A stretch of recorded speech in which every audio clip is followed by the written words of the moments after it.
Hello, everyone.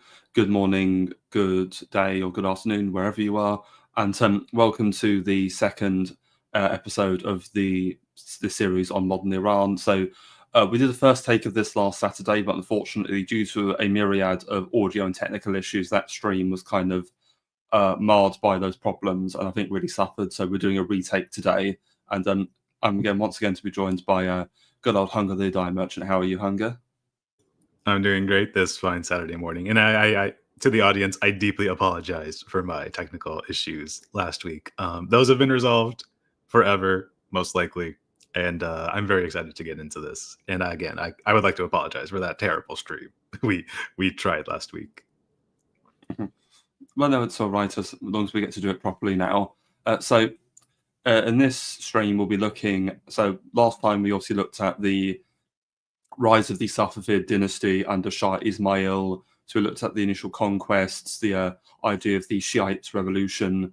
Then we looked at the reign of his son Tahmasp, and then the period of chaos during the third and fourth Shahs, so Ismail II and Muhammad Khorabanda. And we finished up with Abbas I overthrowing his father and becoming Shah in 1587. And so this stream we're mostly going to be looking at Abbas I and then his successors, his grandson Safi and his great-grandson Abbas II. And this middle period from 1588 AD to 1666 AD, this is very much the height of the Safavid Empire and their power under these three rulers. They would be able to achieve many military victories over the Ottomans, but also over the Mughals and even the Russians, as we'll get into in a bit. And there's a great flowering of culture and of the commercial prosperity of the empire. And unfortunately for Iran, it will be a bit downhill after this period. But just to start with, I just want to do a bit of a reading from the main book we've been using as a resource for this series, Iran and Modern History by Abbas Armanat. And so this is just a little bit of an introduction on Abbas I. Few rulers in Iranian history are as idealized in public memory as Abbas I, and few epochs as cherished as his reign, 1588 to 1629. He was seen, and with reason, as an empire builder who rose to the challenges of his time, shaping them as much as he was shaped by them. The legend of Abbas the Great does not tell us the whole story, of course, but it reflects something of the historical reality. He was a success story that started with dim chances of surviving, let alone retrieving his lost kingdom, but he managed to overcome many domestic and foreign obstacles to build a centralized state of power and prosperity. Perhaps his most enduring legacy is that he helped birth a national community and the culture that outlasted him and his dynasty. The age of Abbas endured not only in public buildings and public memory, coinage and caravansaries, but also in the spirit of urban tranquility, artistic and intellectual creativity, and commercial vigour that he patronised. To the Europeans who frequented his realm, the Grand Sophie of Shakespeare's plays was a natural ally and a gracious host, interested in the affairs of their world. I'll just quickly note, so Sophie is a mistranslation of Safavid through Latin, so Sophie, Safavid, and that was a common expression the West would use to refer to the Shah of Iran as the Grand Sophie of Persia. To modern historians, the contrasts of Abbas' complex personality, civil and considerate, yet crafty and cruel, curious and visionary, yet insecure and paranoid, present a formidable case study of Persian kingship. A man of small but muscular stature with a dark complexion, Abbas shaved off his beard entirely but kept droopy moustaches. Dressed in plain clothes in deliberate contrast to his opulent surroundings and the extravagant outfits of his attendants, it was as if he was implying to others his innate majestic qualities in the guise of ordinary man. He wore a self-styled cap, different from the Kezelbash crown of his ancestors, always wearing his sword and ready to use it to intimidate or to punish. He impressed many observers and European visitors in particular as an agile, almost restless warrior, but confident and well-informed. The Roman nobleman Pietro della Valle, who visited Abbas in 1618, when the Shah was 49 years old, described him as extremely shrewd, highly alert and valiant. Bilingual, he conversed in Persian and Azerbaijani Turkish, often in a congenial tone.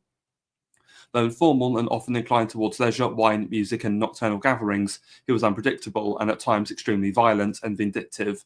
Of Abbas's three sons, one was killed in secret at his instigation, and the other two were blinded and imprisoned for life on apparently unfounded suspicions of plotting against their father. Abbas had little compunction about executing victims personally, at times in the presence of foreign envoys. He was also a model of a hands-on absolute ruler, distrustful of ministerial power and of his Kezelbash army chiefs. Impressing Della Valle with his panoramic knowledge of European imperial politics, complete with anti-Ottoman sentiment and disillusionment with European powers' disunity, Protestant movements, and religious wars. He implicitly criticised Philip II's military strategy and the reasons for Spanish domestic troubles. He went on to say, "An emperor must himself be a soldier and personally lead troops into the battlefield. A ruler cannot leave the destiny of his country in the hands of his ministers and army chiefs. Such a king is bound for misfortune. People are often thinking of their own interests and have no other concern but to earn wealth and power so as to lead a comfortable and joyful life. They hence fail to fully discharge their duties. Rulers should thus be models for all." Della Valle added that the Shah believed a capable ruler either should destroy the enemy or bring it to submission or himself die on the battlefield. So, as we can see there, that Abbas is a very hands-on ruler, and something very important because around this time in the 16th and 17th centuries, you have the rise of the idea of the age of absolutism, or the end of the feudal age where monarchs are relying on feudal lords for military support and are instead centralizing power in the form of the person of an absolute monarch. And Abbas is very much a Persian example of that. And Amanat's mentioned there that you have these many Western observers who turn up at the Persian court, so including you've got this Roman delegate, Pietro della Valle. Another important one is, I have on the right here pictured, you've got Robert Shirley. So he was a English officer. He comes with his brother Anthony Shirley, and they principally came to establish relations with Iran and also to start a trade relationship. And Robert ends up marrying here a woman called Teresa on the right, who was a Circassian noblewoman, and he stays in Iran for a very long time. And he actually ends up helping train Abbas's army, which would be very important for the wars with the Ottomans. And so we really have the first of these relationships Iran has with the West, as opposed to later where these relationships would be very fraught and very exploitative. They're obviously a lot more equal and balanced here with Iran, I say, actually gaining significant benefits from this relationship. Robert Shirley, in fact, will even act on Abbas's behalf, acting as an emissary with various Western powers. Is there anything you want to add regarding Abbas or any of these Western observers at all, Guru? Oh, yeah, absolutely. Well, I want to talk a little bit about Robert's brother, Anthony, because Amanat in the book presents him as more of a shady character than his brother Robert.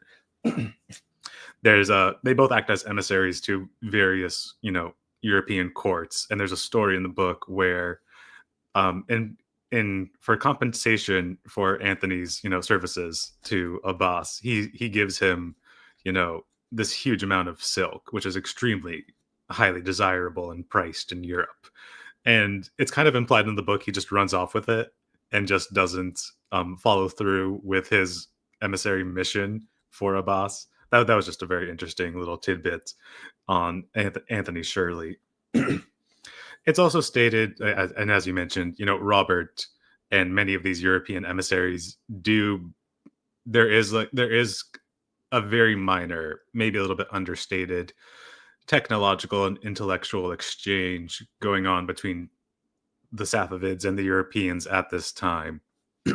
And for a lot of people in Europe, these various travelers start writing books and novels about Persia and introducing it to the Western audience. For a very long time, the Western audience saw Persia like through the lens of the Roman Empire or through the lens of Islam. But that started to change when Europeans actually started visiting the court of Abbas at this time.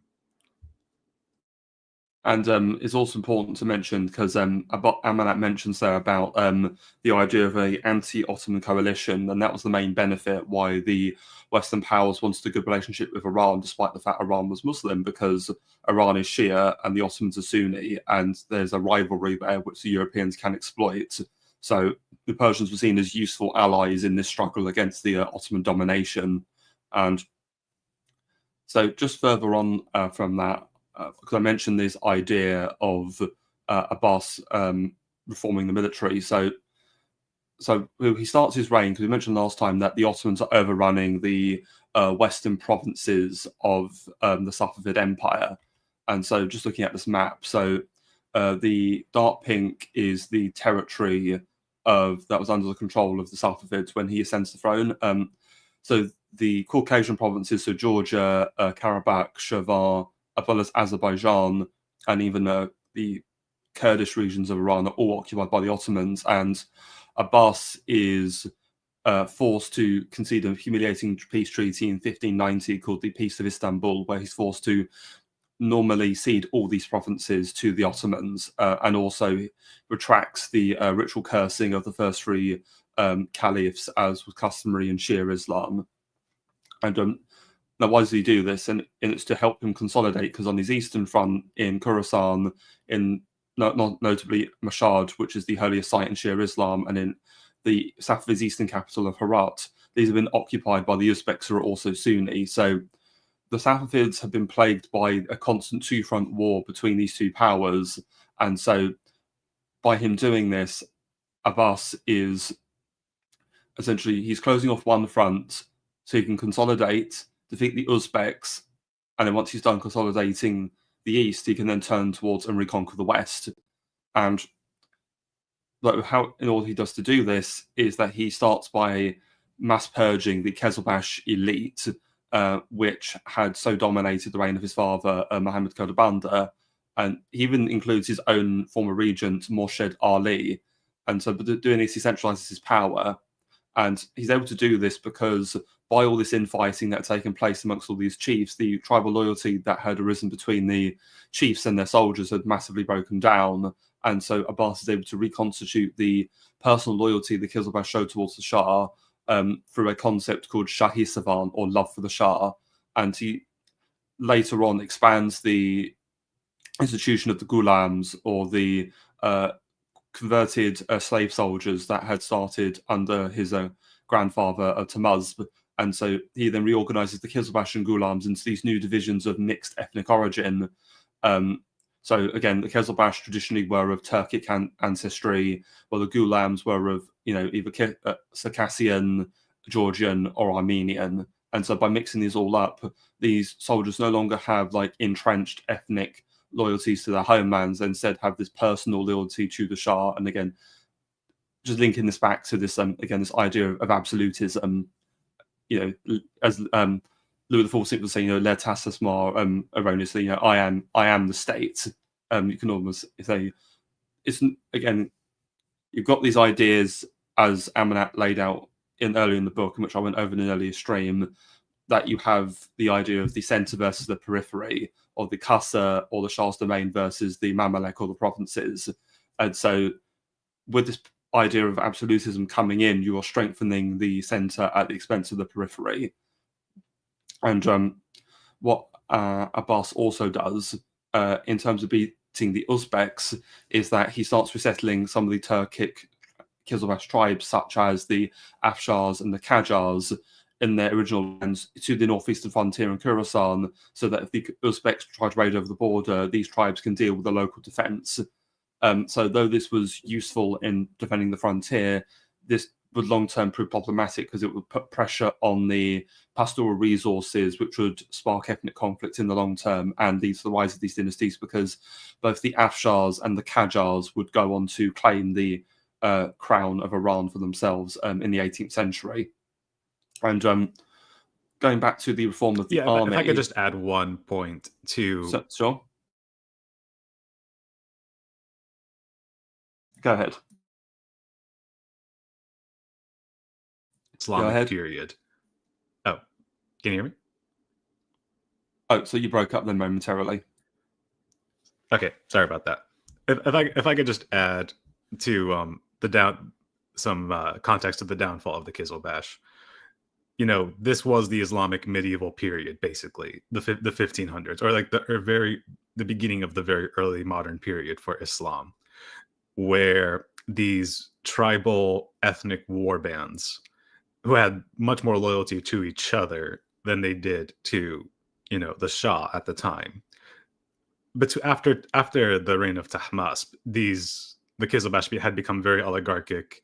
They had started this semi-exploitative relationship with the people and the governor and the governates that they ruled over, and this goes back to the concept of asabiya. The asabiya of the Kizilbash broke down over time because for multiple reasons. One was the casualties among tribal chieftains. So new members would join the Kizilbash who did not share that previous tribal loyalty that had held the Kizilbash together.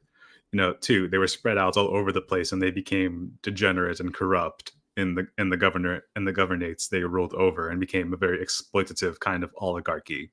So this was, again, prime picking for Abbas to break this castle so that he could reform the military and institute his executive authority over them.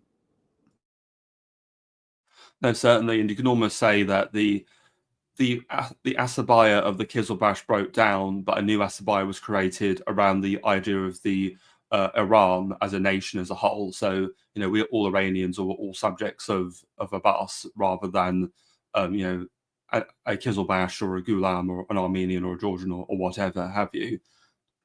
And so thank you for that contribution. So just to go back to the military reforms. So because obviously under Ismail, as we mentioned at Battle of Shaldoran, the Safavids had hardly any gunpowder units. Under Tahmasp, they did get their first artillery corps. They were able to do this largely from Ottoman sort of engineers and experts sort of defecting to the Safavids. But it's not until Abbas that you really start to see a strong investment in a large gunpowder corps. So he's the first Shah to equip the army with a large corps of musketeers and gunners, and ultimately this was helped through long decades of fighting the Ottomans. The creation of artillery corps was very helpful, as due to the terrain of Iran, because it's so mountainous, many of the Kizilbash chiefs were holed out in these mountain fortresses in the north around Mazandaran especially. And with gunpowder, the Shah is now able to besiege these frontiers if the Kizilbash don't cough up men and resources, or they attack the tax or whatever. And so again, that also helps him centralize his power with this military modernization. And so by 1598, he's able to drive the Uzbeks out of the east.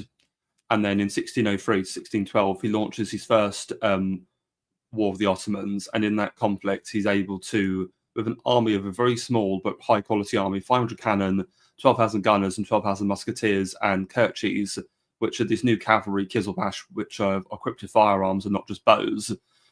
This army is able to defeat the Ottomans, and by 1612, the Second Treaty of Istanbul restores all of the lost territory that Abbas had to cede in 1590. So in about 22 years, he'd completely reversed all of the losses in his early reign. So his strategy of dividing the Uzbeks and Ottomans and making strategic concessions and paid off in the long term. Later, the Ottomans invade the Safavids again in the 1620s, but Abbas then counterattacks and is able, on this map, as you can see, to occupy most of Mesopotamia, including Baghdad and also Kabbalah, which was, again, the site of the martyrdom of the third Shia Imam Hussein, and also Najaf. So by conquering all of these, again, these not only lost territories, which the Safavids previously held under Shah Ismail, but you're also taking all these valuable holy sites as well. You wanted to contribute something? Oh no, I was just gonna add to that. These were very important sites for Shia Islam, and it helped to legitimate the state and solidify the Shia religion that Abbas was at the head of at this time. Baghdad was obviously the capital of the previous caliphates, before the Mongol invasion.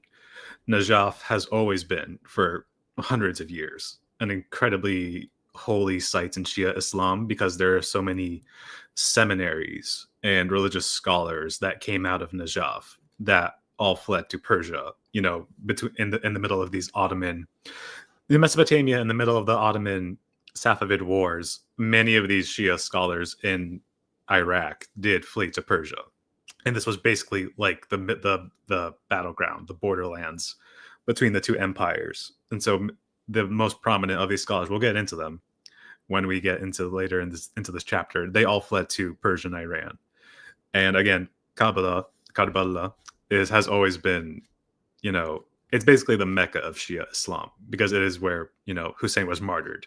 And that was the start of the split between Sunnis and Shias. I just wanted to say that brief tangent. Oh no, thank you. And while we're on Abbas and about the military and foreign relations, so just to go back to the relationship with the West, so Abbas very much exploits it to his advantage because another thing he does is, other than conquer territory of the Ottomans, he's actually able to drive out the Portuguese. So if we look in the south here, so you've got the port of Bandar Abbas, so that was actually under the control of Portugal from the beginning of the 16th century. And you then got the island of Ormuz. So in 1507, the Portuguese first tried to conquer it, but fail. But then they're able to successfully do so in 1515 under the Captain General of India, Alfonso de Albuquerque.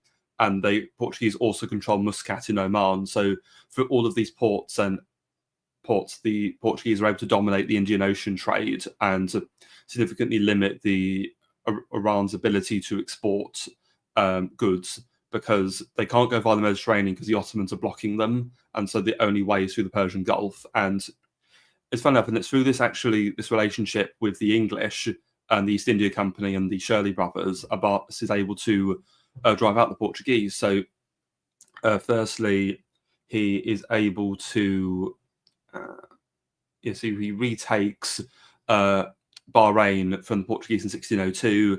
He then takes Gabrun in 1614, and Gabrun is Bandar Abbas, means port of Abbas, and it would actually become the Safavids' main port from which they would export their goods overseas. And he does grant them some concessions to the East India Company. He allows a factory to be established at Jask, but no forts or troops are to be stationed there, which is an important caveat, because again, he doesn't want to.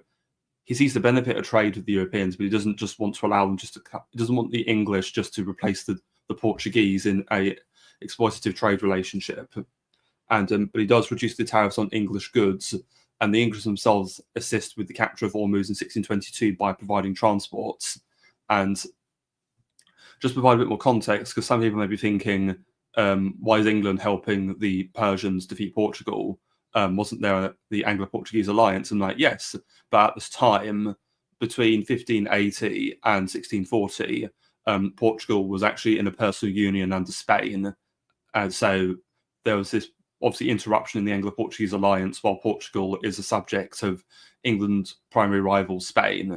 And this would largely lead to a decline of Portugal's empire, because Portugal would be dragged into all of Spain's wars with the English and the Dutch. And it wouldn't be until 1640 that Portugal would then break away and assert herself again.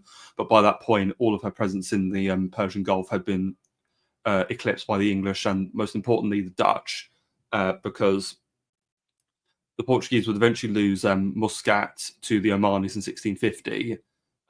Abbas then invites the Dutch VOC, the Dutch East India Company, in to try and prevent the English from establishing a monopoly. However, the Dutch just end up replacing the Portuguese with their own monopoly anyway, which they would maintain into the 18th century, and end up monopolizing the silk trade. And one thing that's also, I guess you could say, a bit frustrating with Abbas is, despite retaking all of these ports and strategically exploiting the West to establish a profitable trade relationship, he never endeavors to try and build a fleet or become a major naval power, which I do think is a bit short-sighted of him in the long term. Obviously, I understand that Iran is traditionally a land power, but ultimately, as Friedrich List goes over in the National System of Political Economy, you cannot become a strong national productive power unless you yourself are exporting trade goods on your own ships. You're just giving that control to another power, and you're giving them control over your own trade. So what's your thoughts on that? Yeah, this is a very big downside to the. You could say this is a very big downside to the conservatism of Safavid Iran at the time. The overland trade route, the ancient Silk Road, and the ancient caravan system, which had still been going on this entire time. You know, the state received huge amounts of money from the caravan trade because Iran was basically the only reliable link between China and the Mediterranean Sea for a very long time. You know, until the naval advances in technology, you know, superseded that. So that conservatism of maintaining the caravan routes and not building a merchant fleet, or not even building a naval fleet. You know, I don't believe Abbas could have been as successful in the Persian Gulf without the English and the Dutch. He just wouldn't have had the naval resources. He does start the process of that's happening, but it's not until another century until Iran has like a legitimate fleet. So Bandar Abbas, which was captured from the Portuguese, is named after Abbas. It is literally called the Port of Abbas. And Hormuz Island, which is literally right next to it, off that tiny island. These are the famous Hormuz Straits. This was an incredible choke point Abbas could have held over the European powers, but because he was reliant on European naval power, he just couldn't, you know, impose his conditions, even though he had de jure territorial control. Then that's just something that really bites him in the ass, and that feeds into what we're going to talk about next, which is the economy and the Middle Eastern silk trade, which is very important to Abbas's mission of one, centralizing the state, and two, boosting the economy. But this was a huge misstep that he was not aggressive enough. He was too conservative to not build a second route of trade that would bypass the Ottomans, you know, through the Persian Gulf. I mean, also just leading into this final war with the Ottomans, where he occupies Iraq, including he even occupies Basra. So even though the Ottomans have got a little bit of a land strip that connects into the Persian Gulf, by losing Basra, the Ottomans are virtually cut off from the Persian Gulf as well. So again, by not being able to hold on to that long term, because his grandson Safi would sadly lose the Iraqi territories. Even by holding Hormuz, Bandar Abbas, and maybe even conquering, I don't know, like Bahrain or something, you could have held that choke point and it blocked the Ottomans, even if they'd taken Basra. So yeah, bit of a long-term strategic blunder that. But yeah, just Basra was always a very strategic city. It has been for an incredibly long time. You know, it's very close to the Tigris and the Euphrates River. It's downstream. It's basically the only port that can exist in this area because everything else is swamp and marsh or just desert. So this is literally the only, you know, choke point on the Persian Gulf in Iraq that, you know, is worth a damn. No, certainly. And before we move on to the silk trade, I do want to also quickly go over the relationship with the West in terms of diplomacy. So I mentioned the Robert Shirley acting as an emissary, but Abbas also sends many other emissaries across Europe. So, for example, his main intent was obviously to create an anti-Ottoman pact. So you obviously got the Habsburg-Safavid alliance, where he sends a delegation to. So one of his emissaries, Mardi Koli Beg, is sent to Poland, Lithuania, and the court of Rudolf II, Holy Roman Emperor, in 1605. So the Habsburg-Safavid alliance. Robert Shirley went on the mission to the Spanish court in 1608 and then to London in 1611.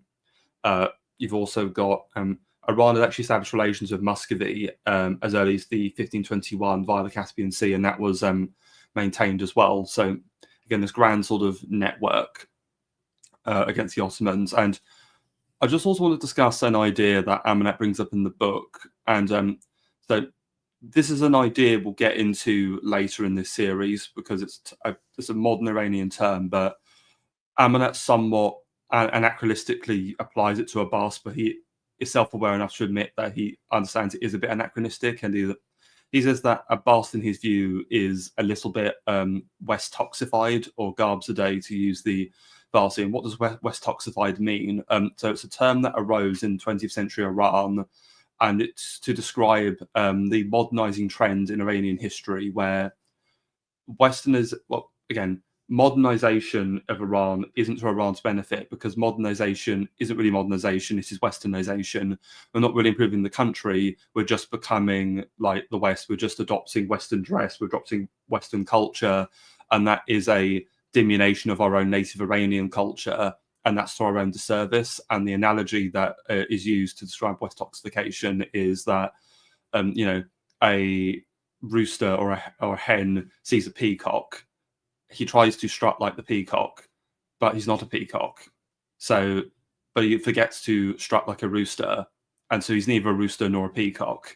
And so, by trying to westernize or modernize, Iranians lose what it means to be truly Iranian, but they're not truly Western either. And I can sort of see where he's coming from, but I think this is a largely an inaccurate label to do Abbas the Great. Abbas the Great was very practical and realistic. He used this relationship with the West largely to his advantage, and it was clearly a equal relationship. And also, besides, I don't really see Western culture bleeding into Iran. Iran has its own heritage of poetry and theology, as we're going to get to later in the stream. So again, I think it's largely an accurate term to describe Abbas in this way. I wonder what your thought on that was. No, that's a great point. And you can argue in some ways the relationship goes the other way, that it's the West that's actually interested in Persian culture and Persian dress, which is something the Shirley brothers bring back with them. There's a story in the book where is it Robert or Anthony? I can't remember which one, but he comes back to London in Kezelbash, robes, and this causes a huge. It was Robert. This causes a huge not uproar. This causes a huge fascination and trend in London elite circles of this Persian dress that they've never seen before, and it's incredibly elegant and stylish and made of this rich Persian silk that was very desirable at the time, as we all know. So yeah, and the Western intellectual thought, and Amanat goes into very big detail in this book. Western intellectual thought doesn't really instill itself into Iran, at least not until the 19th century. So in the Safavid period, especially under Abbas, Western ideas do not really, they arrive to Iran, but they're never really fostered or encouraged or developed. Iran's natural Shia conservatism and the influence of the Lebanese and Arabic clerics never allow this to happen, because they were very influential at this time. And they were they had their own local heresies, but these were always offshoots of Islamic heresies. These were not Western implantations that made its way to Iran, which the jurists and the clerics had to, counter. No, certainly. Thank you for that. And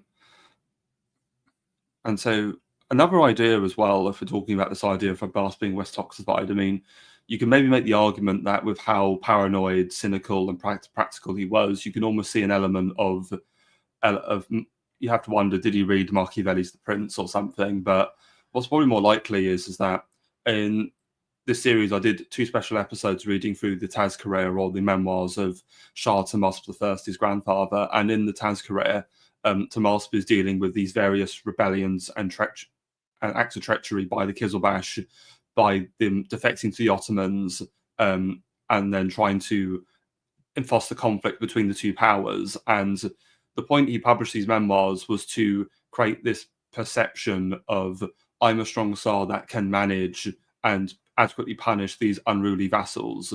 And he sort of intended the Tazkireh as being, it's almost like an advice for princes, or a kind of guidebook for future Tsars to read and learn from. And so what I think is more likely is that Abbas read the Tazkireh, and that's what informed his opinion on how to deal with the Kizilbash.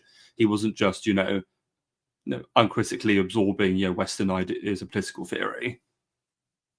Yeah, I mean, and Persia has had a long tradition of executive rule. So I mean, it would just make more sense. Machiavelli was a contemporary of Ismail, I believe, but it's just more likely that these Persian sources were much more at his disposal. And there's another thing that Amanat mentions in the book. It's that printing never really took off in Iran at this time, which is again maybe due to the inherent conservatism of, again, the Safavids and Shia Islam. Printing never really took off, but that does not mean they did not have their own scholarship or their own books. And while going off the printing, there's a very strong artistic tradition in Iran of calligraphy, and that's something many of the Safavid shahs would engage in themselves. And I think that's probably part to do with it as well. There's this, we've got to beautifully write out everything in these calligraphic texts and these, miniature paintings in books. And so, they certainly wrote things down. It was just a much more artistic way of doing it, I guess, than this sort of modern mechanical way of doing it. Yeah, absolutely. Right. And now on to the silk. So Abbas reforms the economy. And so before we get to silk, so he reorganizes the land holdings. So most of the crown's revenue came from the Kizilbash land holdings and from booty in war. What Abbas does is he creates a new system not too dissimilar to European mercantilism, where he brings about a change in land holding from hereditary fiefdoms to state-controlled renewable land tenures, or tuyul. So you grant these to the elite as reward for service instead of a salary. So, I mentioned Louis XIV earlier, but as a comparison to French absolutism, in France at the time, you've got this new class of nobles called the noblesse du robe who are coming in, and they're like a service nobility. They are people from the bourgeois class who are being given essentially a kind of version of like a life peerage, where they're given these noble titles in exchange for service in the government. So you can almost say it's like not too dissimilar to that. So you're rewarding service rather than allowing entrenched hereditary rival castles to crop up. And the crownlands, or Kasa, were also expanded and included the silk-producing provinces of Gilan and Mazandaran, these two in the north by the Caspian Sea, which again were directly seized from the Kizilbash chiefs. And the silk was the only real tradable commodity Iran produced. And for this, it's one of the reasons why, as well, that Abbas wanted to retake these lost provinces in the Caucasus from the Ottomans, because this is where more silk-producing regions were to be found. And during the 1604 campaign, Abbas uproots the entire Armenian population of the town of Julfa, and he settles them in the other silk-producing regions, and he also settles thousands in a new quarter of his new capital at Isfahan in 1598, called New Julfa, and they're able to build new homes and churches. And this is very interesting in terms of comparisons between the Ottomans and the Safavids. Is the Ottomans have a practice called buyuk surgon, or mass exodus. So again, this also goes all the way back to the ancient empires, such as the Assyrians, as this was a very favorite practice of them. You're uprooting populations and redistributing them around the empire. And so this helped pacify the region against future revolts and protected the silk production. And another benefit of using Armenians in the silk trade is that because most Persian merchants couldn't cross the border into the Ottoman Empire without being arrested. But however, because there are Armenians in both empires, an Armenian merchant could cross the border and not be harassed by the Ottoman authorities. And so the Persians are using these Armenians as well as Jewish merchants to trade silk across the Ottoman frontier. And he does also make silk a royal monopoly in 1615. And as we're talking about the Armenians, so many important Armenian and Georgian ghulams become prominent, including a fellow called Ali Zerdi Khan, who was a commander of the Safavid army and the governor of Fars. And you also have Rustam Khan, who was a prince of the Georgian Bagratian dynasty, which had formerly ruled as kings of Georgia. He's a powerful regional prince in, I think Kaleti is the princedom that he rules over. And is there anything else you want to add regarding the silk trade at all? Or?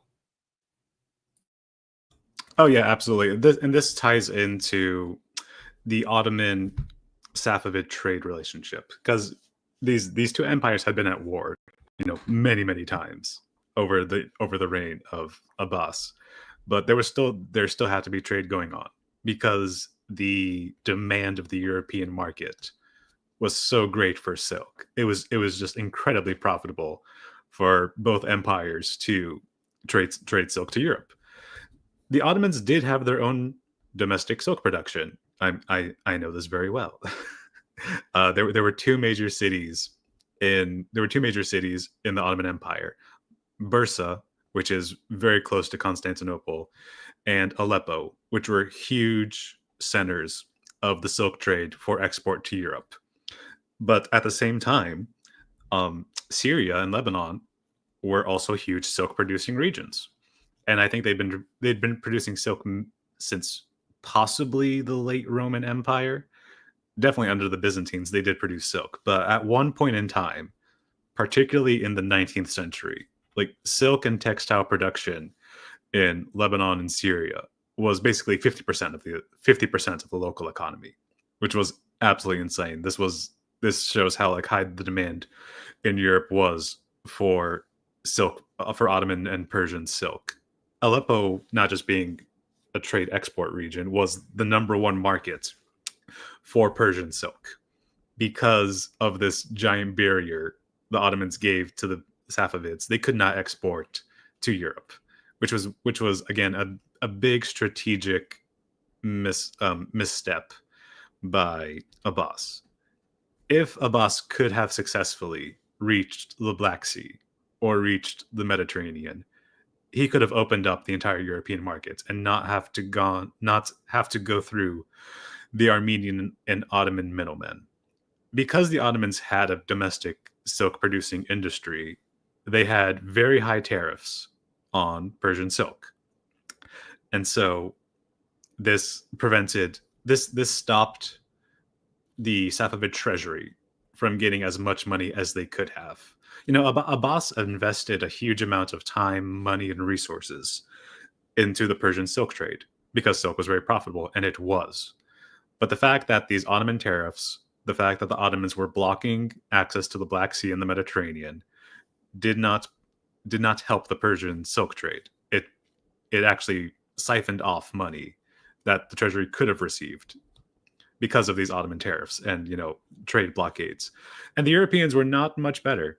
I mean, there was an export market of silk through the Persian Gulf, but the transportation costs and having to deal with Dutch and English merchants, again, did not make this industry as profitable as Abbas would have hoped it to be. No. Yeah, so again, ultimately, I think Abbas, in terms of the economy, was very successful short term, but again, some long-term strategic blunders there, which would hurt Iran in the long term. And okay, so before we move on, obviously I mentioned he moved the capital to Isfahan, but now I want to really talk about that. So obviously he moves the capital in 1598. So obviously the original Safavid capital had been in Tabriz by Ismail, but of course due to its closeness to the Ottoman frontier and after it being sacked and occupied a couple of times, Tahmasp moves it to Qazvin. But obviously with the Ottoman conquest of those northern Caucasus territories, Qazvin is now not even particularly secure. So when obviously Abbas secures Khorasan in 1598, he moves the capital to Isfahan. And so obviously being in the center there, it's much more secure away from both frontiers. And also Isfahan had been a very ancient old city. It also had formerly been the capital of both the Buyids and the Seljuks. So it has a legacy as an imperial capital. And I now just want to do a bit of a longer reading from the Amanat book. Isfahan, the nave of the Safavid universe. Coinciding with the reconquest of Khorasan in 1598, Abbas began to relocate the Safavid capital from Qazvin to Isfahan in the heart of the Iranian plateau and along the seat of power to the Buyids and later the Seljuk empires of the 10th and 11th centuries. The shift was significant not only for ethnic, strategic, and economic reasons, but also because Abbas's reconstruction of Isfahan as his capital gave material expression to the achievements of his reign. The master plan and monumental architecture of the new capital epitomized power and legitimacy as much as functionality, openness, and leisure, all in an atmosphere of candor and confidence. Isfahan, this coincidental Persian city, became even more representative of Safavid Iran under Abbas and his successors. As much as they shaped the city and its inhabitants also shaped them. European visitors of the period who marvelled at Isfahan's greatness and the mastermind behind its revival also recorded traits of greater Persian homogeneity among the Safavid political elite. That Abbas opted for Isfahan as his capital, even after recapturing Herat, Tabriz, and Baghdad, all three had earlier been recognised as seats of imperial power, reveals geopolitical common sense. The city's pivotal location was recognised by Seljuk administrators, who apparently were the first to rhyme Isfahan with the epithet Nasf-e-Jahan, Knave of the Universe. In 1079, Omar Khayyam, the celebrated mathematician and astronomer of the Seljuk era and poet of the Rubaiyat, was among the astronomers who positioned Isfahan as the prime meridian, the Nasf of the reformed solar Jalali calendar, the most pronounced marker of Persian solar time reckoning and Iran's calendric memory. The emphasis in rhyme on the centrality of Isfahan should not be taken as mere glorification of the new capital, as metropolises often are labelled by their proud rulers and inhabitants. Even today, the common phrase Isfahan, Nesef Jahan, Isfahan is half the world, reflects how the misreading of the original epithet, Nesef half for Nazif, knave, centre, resulted in boosting the greatness of the city. Geographically, Isfahan was indeed the centre of the Safavid Empire. Located equidistant from the former capitals Tabriz and Herat, it offered an ideal communicative and administrative advantage. In the face of Ottoman's virtual trade blockade to the west, Isfahan's proximity to the Persian Gulf also offered alluring alternative access to European markets. Isfahan also was centrally located on the trade route at the edge of the central Iranian desert that connected Kazvin and Kashan to Yazd and Kerman and beyond to Kandahar and northern India. Nearly 2 decades of war and destruction had reduced Tabriz's enviable position as the hub of the Eurasian trade, a position that it would never regain, especially after the rise of Istanbul as the centre of trade in the eastern Mediterranean.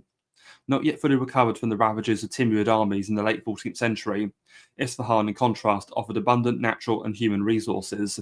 Water from the river Zayandarud, meaning birthing river, for its riverbed springs, or Zendahrud, the living river, supplemented by a network of subterranean kanats on the slopes of central Zagros range, irrigated the hinterlands of Isfahan.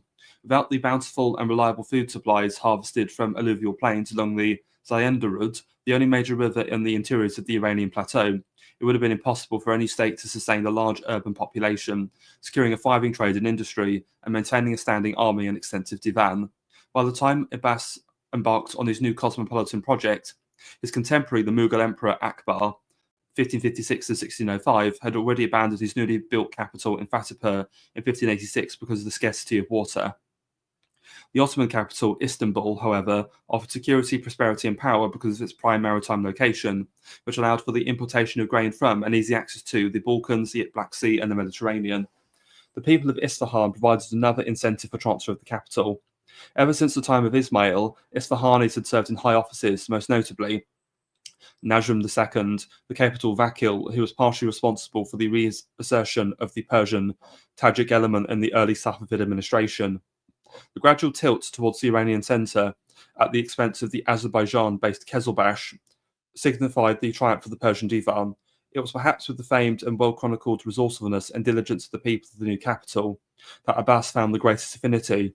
That they were also labelled shrewd and streetwise, even by native Isfahani authors, conveyed a sense of cosmopolitan confidence vital for the expansion of commerce.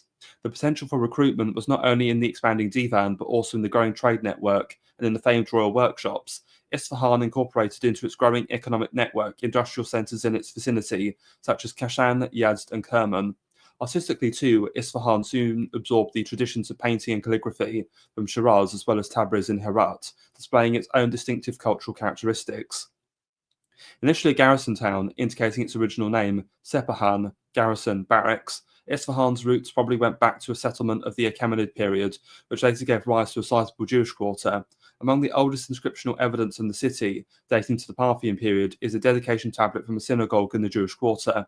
In pre-Safavid times, the Jewish quarter, known as the Jubareh, Jewish borough, which survives into the present with the same name, may have controlled a sizable volume of trade and financing, important for Isfahan's economic well-being.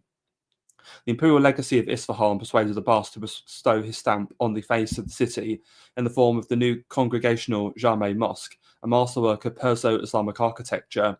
In the age of great construction projects around the globe, from haptic Spain to Ming China, the allure of monumentalizing political and military achievements was strong for Abbas, especially when the timing was coincidental with the turn of the first Islamic millennium.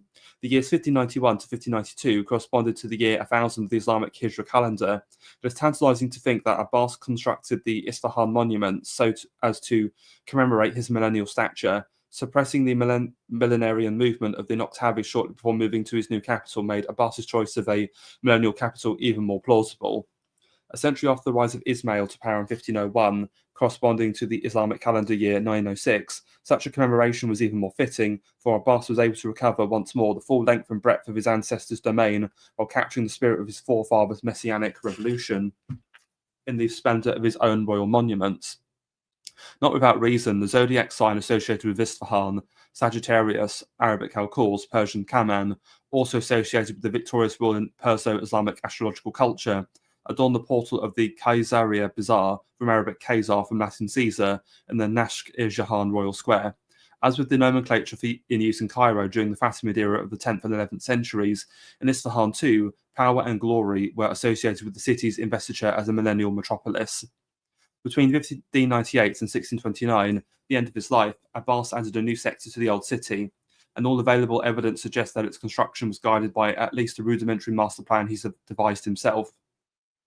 The plan consisted of a complex of mosques and madrasas, a massive square, thoroughfares, bazaars, pavilions, and gardens. The buildings were meant to visually display royal grandeur as well as Abbas's utilitarian appetite for business and his taste for leisure. Perhaps most symbolic in this emerging urban space was the Maidan Naskir-Jahan, first developed in 1590 on the site of the Seljuk garden of the same name. It was a rectangle 512 metres long and 159 metres wide, an expansive multifunctional space connected through a covered bazaar to the old section of the city, through a network of state buildings and royal gardens to the newly constructed recreational thoroughfare known as the Shahar Bagh four-part garden.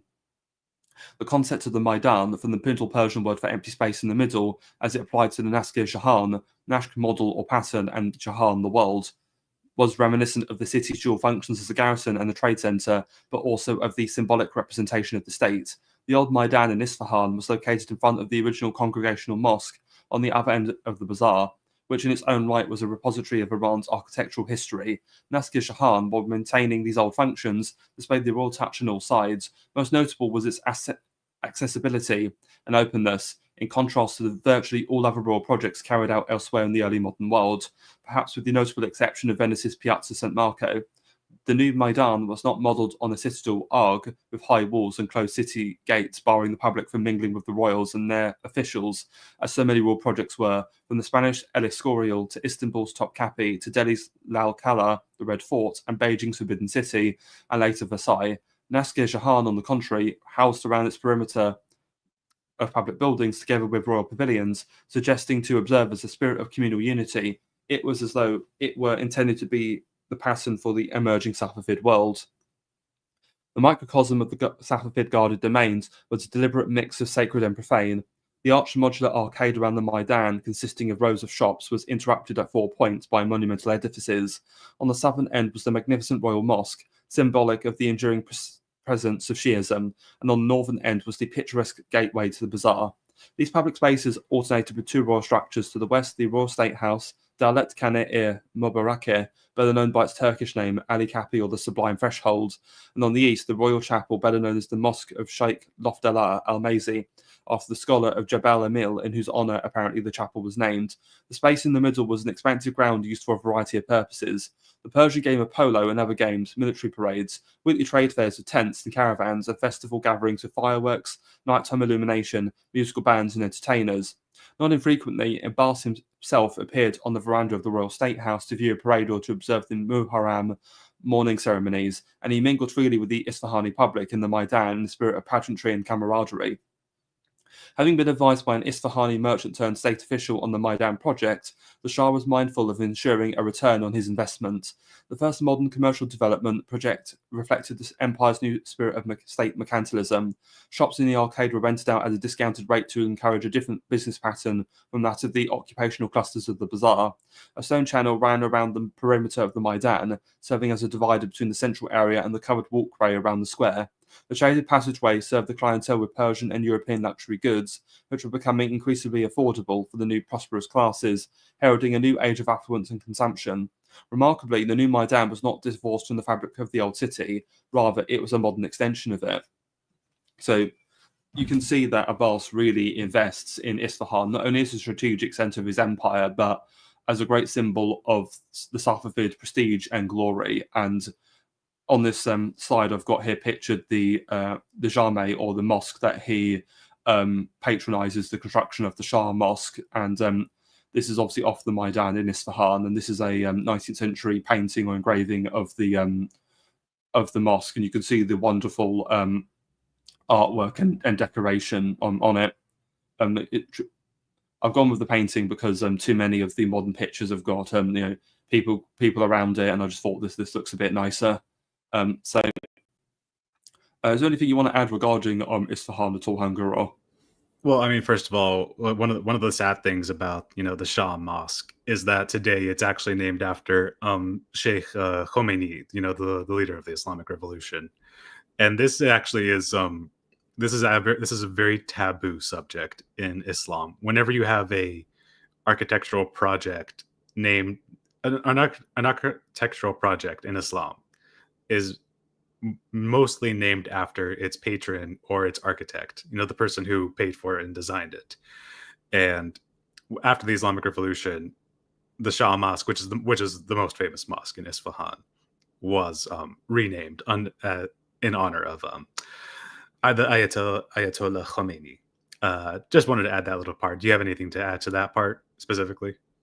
Well, just that I don't really like iconoclasm, and Yeah. I think it also just goes to show that despite certain people saying, the Islamic revolutionaries are these like far right, reactionaries and fascists, in other ways are actually quite subversive, and I think that's one example of that. They're quite revolutionary, which is implied in the name. Yeah, exactly. Yeah, just on Abbas's effect on Isfahan in general. Going back to like the whole relationship with Western Europe and such, this very large public works project does have an influence back in Europe. This is one of the things that influences the French concept of the boulevard, because a very famous French author, his name is Jean Chardin, travels to Persia at this time during the reign of Abbas and writes a multi-volume work on Iran, Isfahan, and Persian culture, which is incredibly influential on a huge number of French historians, architects, and artists at this time. I believe you can go into more detail if you want to on that. While Chardin doesn't actually arrive until the 1660s, 1670s, not until the reign of Suleiman, not Abbas. Okay, my apologies. And well, that's fine. It runs with the themes of what we're discussing. It's just that Chardin is a little bit later. Other than that, the only other thing to say on Isfahan is obviously we mentioned that Abbas relocates thousands of Armenians into a new quarter. And yes, that is the quarter of New Julfa. And yeah, they build many houses, and it's almost kind of like a commercial quarter of the city outside of the bazaar in the center. And in 1664, the Armenians actually built their own cathedral. I have it here pictured. It's called the Holy Saviour Cathedral, and it's actually known colloquially as Thank Cathedral. And it still stands to this day. And I just have to say, Hunger, it's just fascinating that it's funny, isn't it, that the Islamic Republic of Iran does a better job of preserving Christian cathedrals than some Western countries do, if you know what I mean. Yep, I know exactly what you mean. and this is post Islamic Revolution. I don't think they've done a good job since the Islamic Revolution, but I think the Safavids were much better stewards, or at least guardians of Christianity in the East than some of their other Muslim counterparts. I'll just say that. This is a very interesting cathedral, actually, because it's very much it doesn't look like any other Armenian cathedral in the world, because this is a very Persianized architecture. and it's very obvious that it's a very Persianized architecture, from the shape of the dome to the specific arch and the tiles that are placed on the arch. Those windows are very European style windows, but the six-sided stars, which is not the symbol you think it is, but that's also a very Persian style of architecture, and this was allowed to be built under Suleiman, I believe. And still to this day, and still to this day, there is a huge Armenian community in Iran, and they have a very. I don't want to get contemporary, but when the war with Azerbaijan was going on, a lot of Armenians were looking towards Iran for protection when the massacres in Nagorno-Karabakh were happening 4 years ago. Well, again, the modern country of Armenia was part of the Safavids Caucasus provinces. So, when Azerbaijan and Armenia, Georgia were all part of the Safavid Empire, again, you've got the imperial overlord managing all these various different ethnic groups, like you have in the Ottoman Empire with the various millets, and you can almost say with the loss of those Caucasian territories to the Russians and then the collapse of the Soviet Union is what is really led that tragedy borne out. So ironically, you can almost say that Armenia may have fared better had the Safavids, or rather Iran under the Qajars, maintained those northern territories.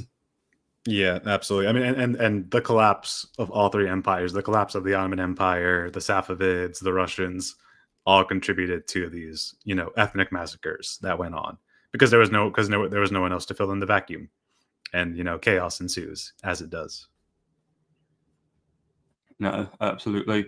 Okay, well, that's what I'd really say on the Bas the Great and Isfahan, and so I now want to actually. So there is one more thing we do need to talk about: the obviously the mullahs and the ulama under Abbas, and a lot of the intellectual discussions that were going on before we move on to the next two monarchs. So obviously we mentioned there the Noktavi movement. So under Abbas, so obviously as you're getting the decline of the Kizilbash elite and the rise of the Gulams, you've also got the increasing power of the ulama, or the Islamic Arabic clergy and religious scholars. And so the Jews become increasingly in control of state religious propaganda. And we obviously, as we discussed previously, the Safavids dynasty are of Sufi origin. There was a strong crackdown on Kalandars, or traveling Sufis, and they cracked down on for their heretical views and lifestyles. And again, Amanat mentions the Pointist or Noktavi movement in that segment on Isfahan. Well, the Noktavi were a anti-jurist millennial movement that had actually emerged back in the 14th century, and it argued that Islam was to be done away with from the millennium of its inception, which was in 1591 to 1592 AD. This is because humankind progresses through millennial cycles initiated by Abrahamic prophets, and it was therefore time for a new Persian cycle, or Daweh-e-Ajam, to create a new religion. And so I just want to do another reading from Amanat. So I'm just bringing this segment up. So Noktavi Millennial Revival. Practicing Sufi orders were especially the target of persecution, for jurists and the state viewed them as undesirable, if not a dangerous hotbed of nonconformity and even heresy. Closure of the Safavid frontiers and the hostility of their Sunni neighbours, moreover, restricted the movement of the dervishes, who were in the habit of travelling far and wide across the Islamic world. They were an important alternative source of information for ordinary people in towns and villages. The Kalandars, as they were generally known, were itinerant dervishes who wore rags and animal skins. They were tattooed, had piercings and burn marks, exhibited nonconformist behaviour, often smoked hashish, and maintained a lax lifestyle. Loosely organised, their convents, known as langar, stretching throughout the Persianate world and beyond, from Bukhara to Kashmir to Baghdad and the Balkans, were home to unconventionalities, sexual, social, political, and at times messianic. Their lifestyle and utterances, which adhere to popularized monism and ideas of reincarnation and transmigration, often in the form of recited poetry, as well as their tales of remote lands and strange people that they narrated to their street audiences, were frowned upon by the ulama, who saw dervishes as competition for preaching in the mosques. As the Safavid establishment turned against the Sufis, the thrust of the anti-dogmatic policy was first borne by the Noctavis at the turn of the Islamic millennium, AH 1000 or 1591 to 1592 AD. The revived Noctavi literary Pointist movement upheld the memory of Mahmud of Pasikan in Gilan province, a Persian prophet who had lived 2 centuries earlier. His Kabbalistic creed, with a mystic, materialistic bent and an apocalyptic message, found new appeal in the Safavid era in reaction to both the Qizilbash hegemony and greater Jewish indoctrination of the Safavid public. In its origins, Noctavism was the most cerebral and systematic manifestation of the greater Kalandari movement of the late Islamic Middle Ages. The Safavid sources that disparagingly labelled them as heretics indeed have a point. For Noctavis, earth was the most vital of the 4 elements and was considered the origin of man, whom they identified as the prophet Adam. Humankind's progression in time from one point to the next, they believed, went through successive millennial cycles that had been initiated by the chain of Abrahamic prophets. The religion of Islam, initiated by Muhammad, the prophet of the Arabs, the Noctavis upheld, was to be abrogated at the end of the Islamic millennium, and a new Persian cycle, Daweh-Ajam, would commence, as foretold by Mahmud of Pasikan.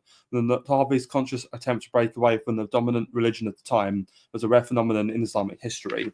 The Persian cycle of material progression in the Noctavis belief system promised earthly human freedoms from the heavens through a quasi-rationalist cosmology. The point theory, after which the movement was named, viewed the universe as a text consisting of letters, with each letter consisting of points. In its progression through time, the primal point was considered the motivating force behind the stages of human perfection. The sense of historical progression stood in contrast to the veneration of the past in normative Islam, especially the prophetic past so widely celebrated in the study of the theology of the Safavid period, and by traditionalist schools or scholars whose prime focus was the study of hadith, the reports of the words and deeds of the Prophet of Islam and Shia imams. The alternative convents of the Noctavis in the Safavid period, so far as the sources inform us, were more about music, wine, appreciation of nature, good food, intellectual discourse than formalities of the Sharia. A love of Persian literature was combined with aversion towards jurists and what they stood for. These convents were apparently attractive to the general public, but also frequented by the urban elite. Later, they may have been associated with tea and coffee houses, as they became prevalent in Isfahan and elsewhere. In his nocturnal outings around Kazvin in disguise, Abbas for a while attended the convent of the Noctavi leader Darvish Khusro, who informed the Shah about Noctavi beliefs and educated him in the art of good living, while no doubt warning him about the impending upheaval at the turn of the Islamic millennium. We may assume that it was the growing popularity of the Noctavis and their anti-jurist and even anti-state ideas which turned the Shah against them. The Noctavis were persecuted under Tahmasp, but it was Abbas's millennial anxieties that persuaded him to eradicate the agnostic heretics. Following his astrologer's advice, and under the pretext of avoiding the ominous celestial conjunction in March 1592, corresponding to the year 1000 of the Hijra calendar, he temporarily abdicated, placing a Noctavi dervish on the throne in his stead. This no doubt was a symbolic move, perhaps mimicking a Nowruz ritual of Carnival King Miri Nowruzi, which in effect aimed to bring about the Noctavi promise of a new era. In a few days, however, once the supposed ominous millennial conjunction was over, the Shah promptly ordered the execution of the deceived dervish king. In a concerted move, he subsequently went about destroying the Noctavi rural and urban network and killing the movement's intellectual and community leaders on charge of heresy and treason. They had been accused of preparing for a revolutionary overthrow of the Safavid state, and even of collaborating with foreign powers. Their correspondence with Abul Fazl Alami, the celebrated minister to Emperor Akbar, the Mughal ruler of India, reportedly proved the existence of a network and such a plot.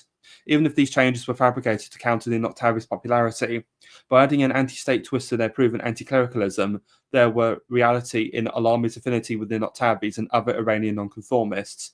In the following decades, Noctavi sympathizers took refuge in the Mughal Empire, part of an exodus of Sufis, writers, poets, and artists, who left behind the suffocated dogmatic world of the late Safavid era for the prosperity and tolerance of the Mughal court. We can detect the Noctavi's influence, in particular, on Alami's doctrine of universal conciliation, Soleh Kul, perhaps among the greatest intellectual achievements of the Mughal era, and the foundation of Akbar's royal cult, known as the Divine Creed, Dini Ilahi. Contrary to the Ottoman and Safavid sponsorship of the Sunni and Shiite creeds, universal conciliation envisioned the state as the promoter and guarantor of religious diversity. The Muslim Mughal millennial king eventually stopped enforcing all predominant symbols of Islam, such as the call to prayer and observance of the fast in Ramadan, in favour of his millennial divine creed. The collapse of the Naqtabi movement in Iran, by contrast, signalled the Safavids' favouring of the Shiite Orthodox establishment at the expense of any alternative. And the Naqtabi thought thus could have only indirectly influenced the Safavid environment. It is not inconceivable to think that philosophy of the school of Isfahan, and even Abbas's patronage of it, or his new perception of urban spaces, with an element of leisure incorporated into it, were inspired by Naqtabi thought.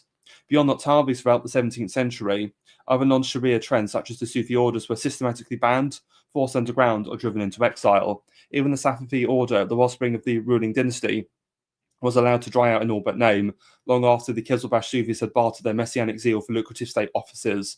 Those who remained associated with the declining order, we are told, served in menial jobs in the Safavid court as the Safavids moved closer to the correct Twelver Shiism of the jurists. The latter had helped legitimize the state as a sacred institution and proved essential to countering domestic dissent and external influences. The more the Ottoman and Uzbek states turned to Sunni orthodoxy, the more the Safavids became dogmatic Shiites, thus closing the geopolitical horizons of Iranian territory and society.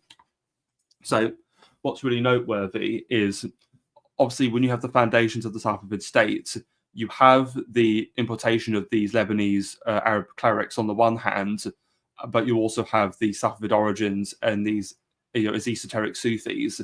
So you have the two, the esoteric and the exoteric, alongside each other. And when you get to Abbas, after the reign of Samasp, you've got the state and the monarchy fully falling behind the ulama and mullahs, the exoteric, conventional piety of the clergy against the esoteric and heretical beliefs of the Naqtabi movement and the Sufis.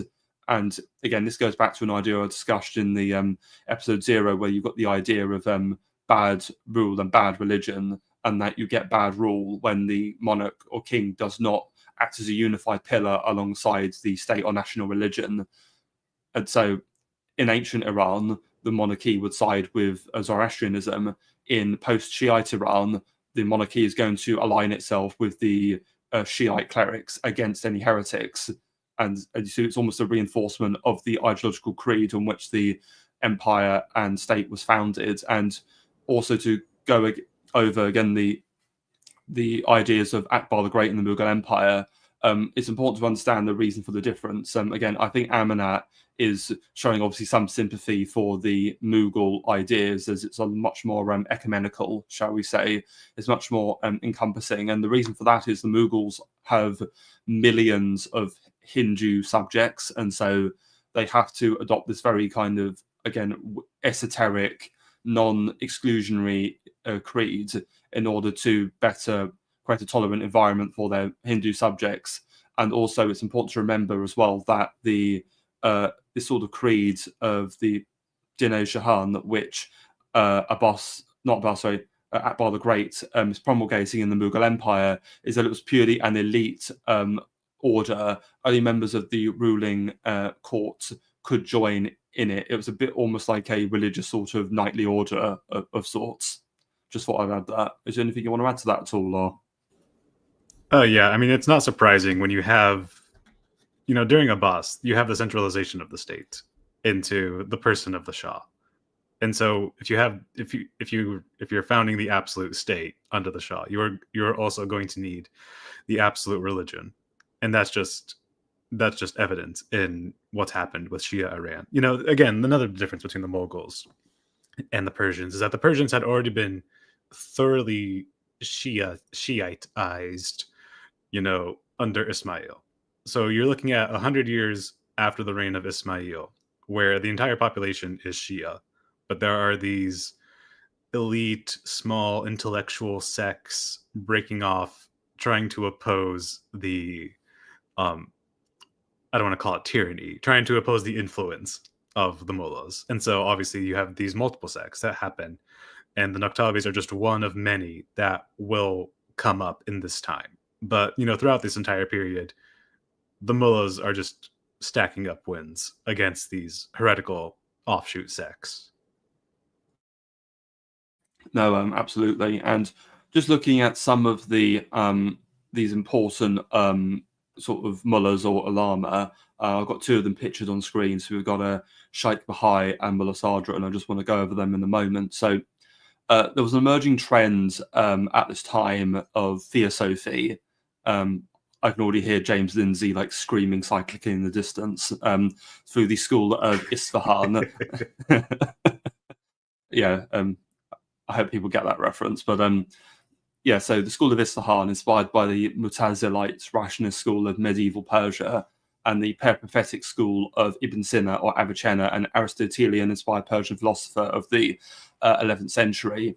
And so this is largely promulgated through Baha al-Din al-Amili, who I have on the left here, Sheikh Bahai, for 1547 AD to 1621 AD. And so he was a Lebanese humanist polymath whose family moved to Iran in his youth. He comes to learn Persian fluently and becomes the Sheikh al-Islam of Isfahan, so the high cleric of the capital.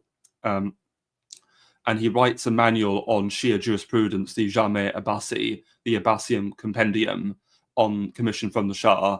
And it's such an important work in helping codify and standardize Islamic law within Iran and make it understandable by the regular people.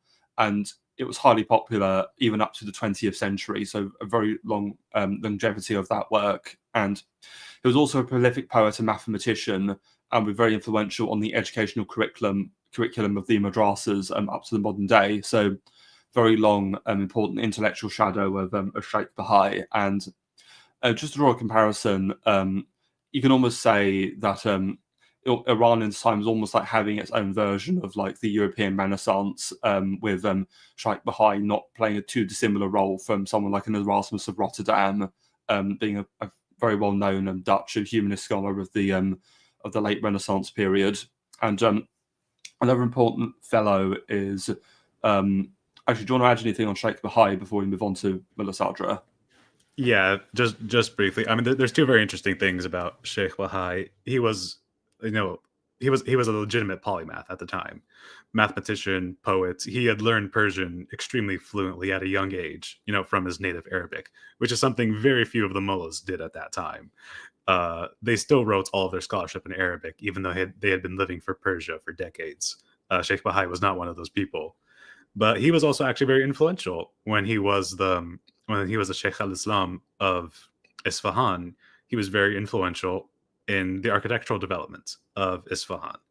Abbas had a rough outline of what he wanted for these grand projects of the city, but it was actually Sheikh Bahai that actually did some of the architectural work that ended up being built in Isfahan, under Abbas. So he was an architect, a mathematician, a humanist, polymath, poet, which was just pretty incredible at that time. I just need to say that.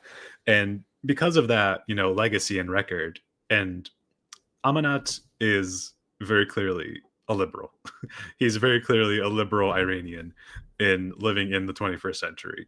He is not a fan of the mullahs or the clerics, but Sheikh Bahai is one of the few people in the book that does not get any negative press from Amanat, because his legacy was so influential and probably positive in that effect. If you have anything to comment on that. No, it's interesting you say that, because for the audience, me and Hunger were chatting about Amanat a few days ago, because Amanat was actually interviewed by none other than Lex Friedman a couple of years ago. And if it's clear about, I haven't watched that whole interview yet, but just in the first 10 seconds, Amanat just says, about the current regime in Iran, this regime has elements of fascism, and that's all you need to know about his contemporary political views. And it's just the women's rights. The first 10 minutes is about women's rights in Iran. I mean, which I don't disagree with, but it's, I mean, come on, like we know what he means by that. We talked about West-toxification earlier, but if anything, Amanat himself is West-toxified, if we're going to use that expression. It's the Edward Said effect all over again. Many such cases. Indeed, and time to move on to Mullah Sadra, who I've got on the right. So Mullah Sadra was born Sadra al-Din Muhammad Shirazi, and he was Sheikh Bahai's student. he was patronized by Ali Verdi Khan, who I mentioned earlier, who was the Armenian governor of Fars. And his main contribution was his concept of substance, or haraka jahariya, or transubstantiation, which was a modification of the Sufi monistic theory of the unity of being, or wahat-i-wujud. And so those who don't know what monism is, so monism is a religious concept, not to be confused with monotheism. So monotheism is the belief in the idea of one universal God. Monism is the idea of a universal whole, as in there's no separation between the worldly and spiritual, or the physical and the immaterial, or material and immaterial, and that everything has like a divine strand running through it. And would you agree with my assessment of that, or would you say I've got that wrong? Or No, I agree with that. But there's one important point to what Mullah Sadra was addressing. He was addressing this Islamic concept of in the end times, or at the end of days, there will be a resurrection of the dead in their temporal form.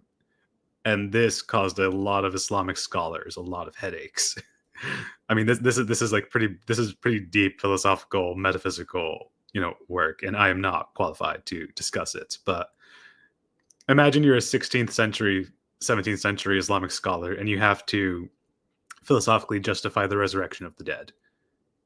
Christians have an easier time of doing this because we have Jesus Christ, who literally rose from the dead. So it's not hard for us to wrap our head around it. But in Islam, you don't have that.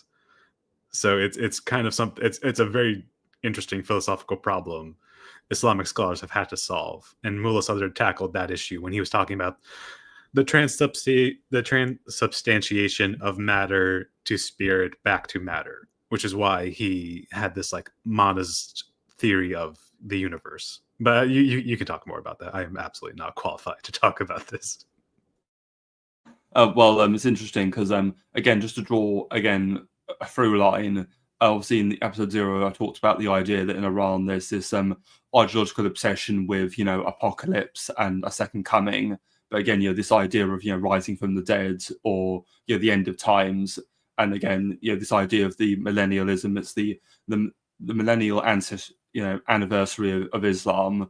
It's almost like the end is nigh. We'll either make it or we'll break it, kind of thing. Yeah, Christianity had this too. I mean, the millenarian movement is a very significant thing in all religions, and this was the first time Islam had gone through it. So this was very important for the Islamic scholars to tackle, because it was the zeitgeist in the air of the intellectual classes that something extremely large in the Islamic society will happen at the turn of the first millennium. Because this was just the zeitgeist that everyone was swimming in, and they had to discuss this philosophically, and like what this meant for the end times and for the apocalypse. And again, as you mentioned, there is that long Persian tradition of eschatology. No, and if anything, when we get to our next episode, we're very much going to see Iran's equivalent of an end times. Though obviously you could argue she's been through many end times in her history, but what we're going to go through in the next episode, when we look at the fall of the Safavids and the 18th century, nightmare that was Iran, it very much does feel like the end times at various points. Yeah, no, it doesn't get better from here. It's decline all the way down from here. basically, I mean, continuing with the revolution, some might argue. Exactly. And okay. So what I want to do now, as I know you need to go in about half an hour, is I just want to finish up by talking about the next two Shahs, so Safi and Abbas II. Okay.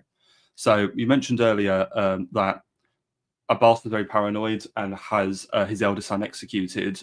It should be noted that he came to immediately regret his decision to kill his eldest son. He largely did it because he and his son were out on the hunt, and in tradition, the Shah is allowed to kill the animal that's caught, but the son interrupts him and kills the boar, and Abbas sees this as a sign that his son's going to betray him, so he has him dispatched. However, he immediately regrets his decision and goes into a long depression.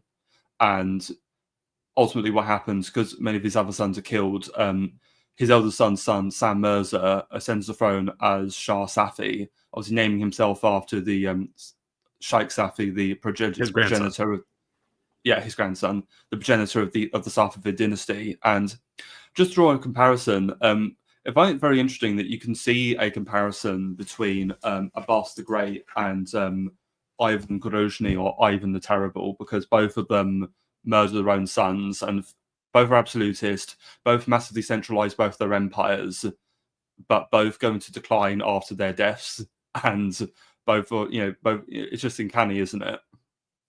Yeah, and the one thing I want to mention about Safi, I mean, I do have some time, so I do want to speak about this.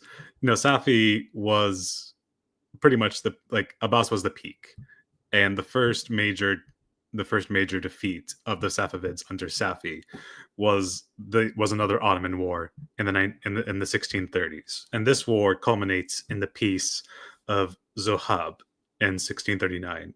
And during this peace, if you can go back to the map of Persia, during this peace, the provinces of Mesopotamia and Iraq are lost forever, never to be recaptured by the Persians ever again. The population there is very Shia.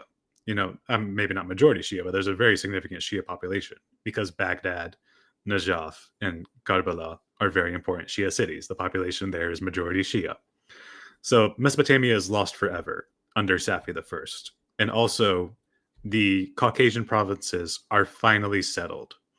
The map you see in the Caucasus between Georgia, Armenia, Dagestan, Eastern Turkey is the borders that will forever, not forever, but these borders continue on for the entirety of the existence of the empires, more or less, for the next 300 years. So this peace in 1639 is the final realization of the Persian-Ottoman conflict.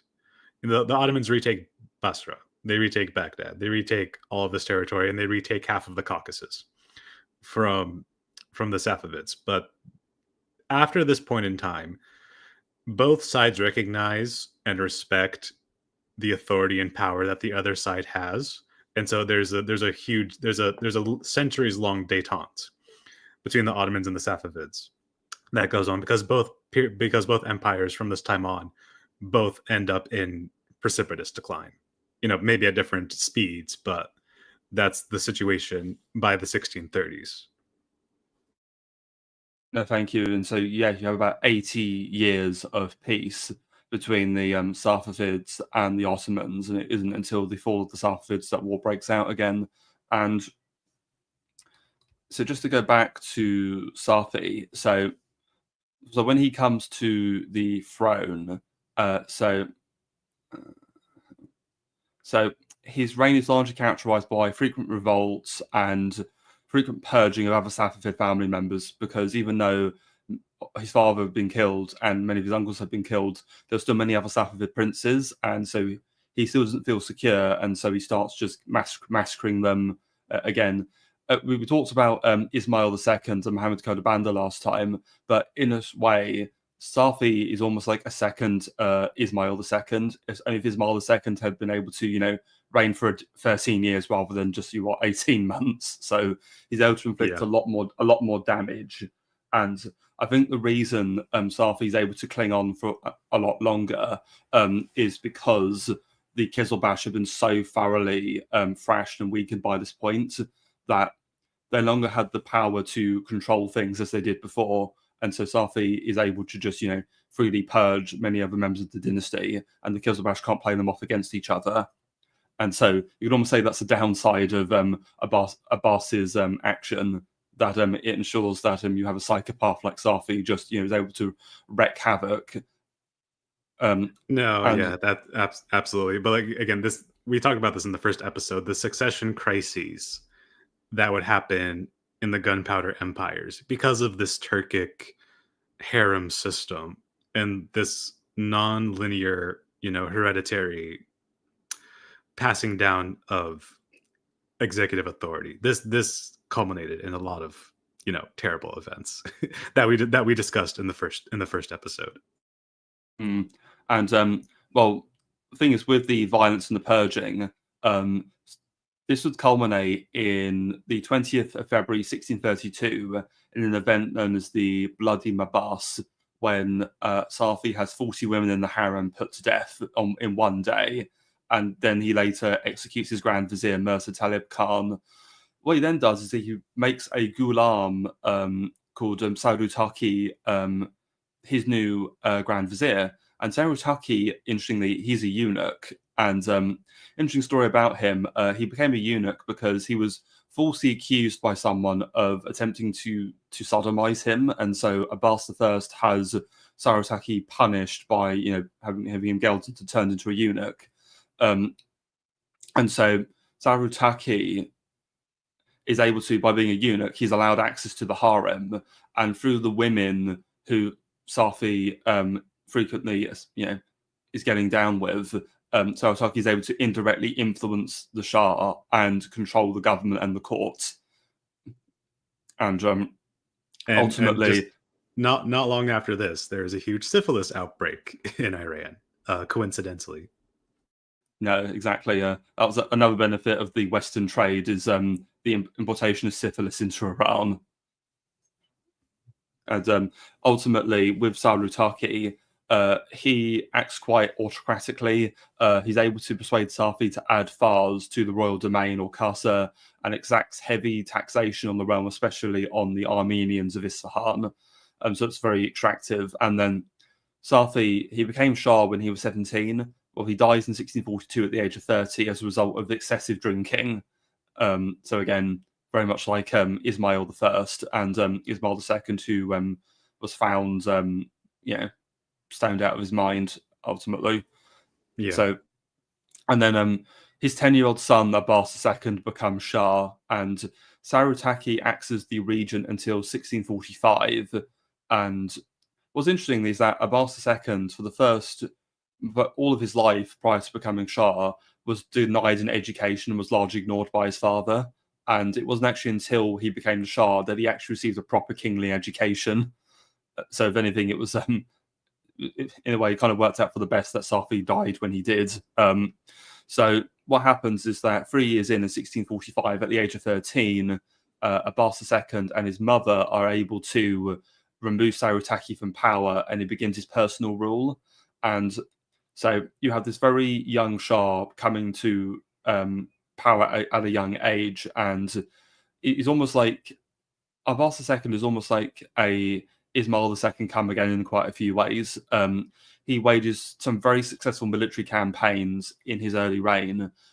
One against the Mughals in 1648, where he reconquers Kandahar here in what is now Afghanistan, and he has like a new palace constructed, and there's many famous paintings are adorned. In fact, the thumbnail for the stream is one of the paintings, and it's, if I actually go back to it, this is actually Abbas II at court in this new palace that he builds, the Chehls Sultan, I believe it's called, and there's many other famous paintings in that palace. And so, so that's one of his main victories over the Mughals. That's in 1648.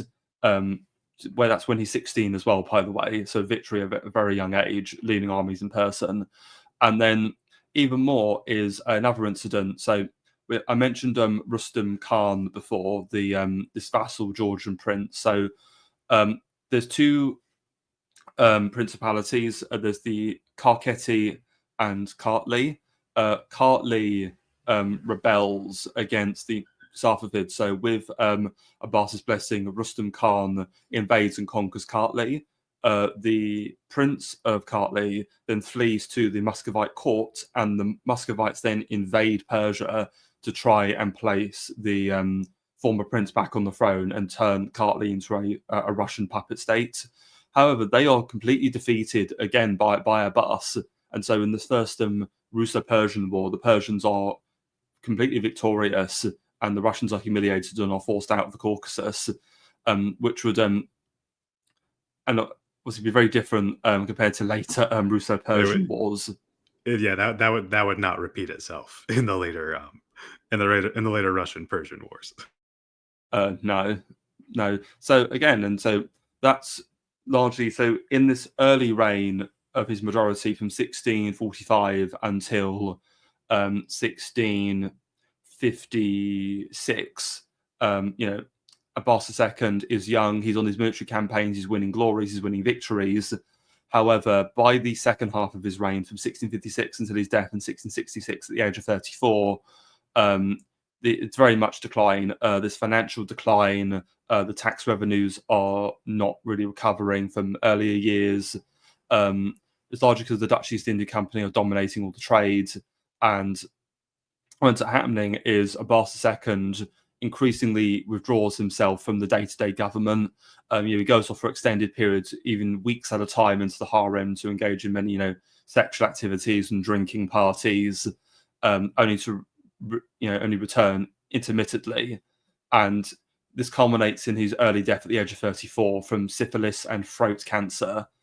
So again, recurring themes of, sexual disease and alcoholism, just killing these shahs in their 30s. Ismail I, Ismail II, and now Abbas II and Safi as well. And so Abbas was so withdrawn from his government that when he died, his Grand Vizier did not know he had a son to succeed him. Just how incredible is that? Wait, really? Yes. So I don't remember that.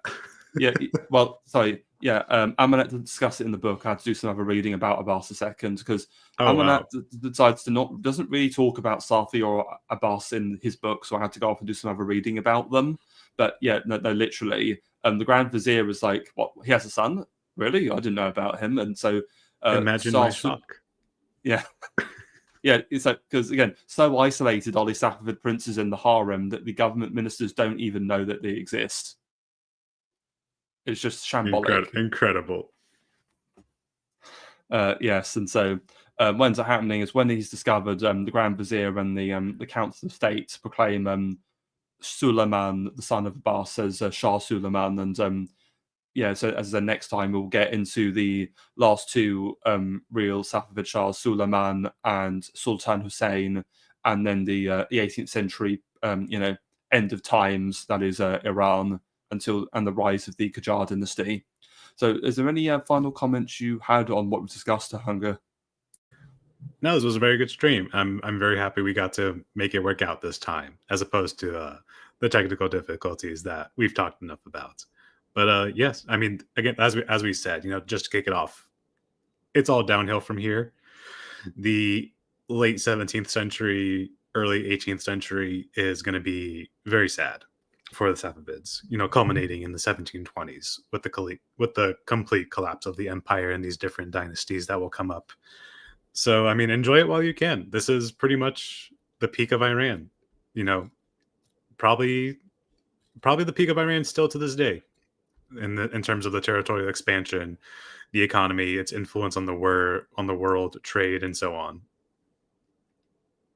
It's so over. It's so over. But we'll be so back. Indeed. For the next episode. No, certainly. And in terms of the next episode, and that's probably not going to be for a month's time, because I know you're very busy in this coming month, aren't you, Hunger? Yes, we can do it late May. I think would be a good period of time.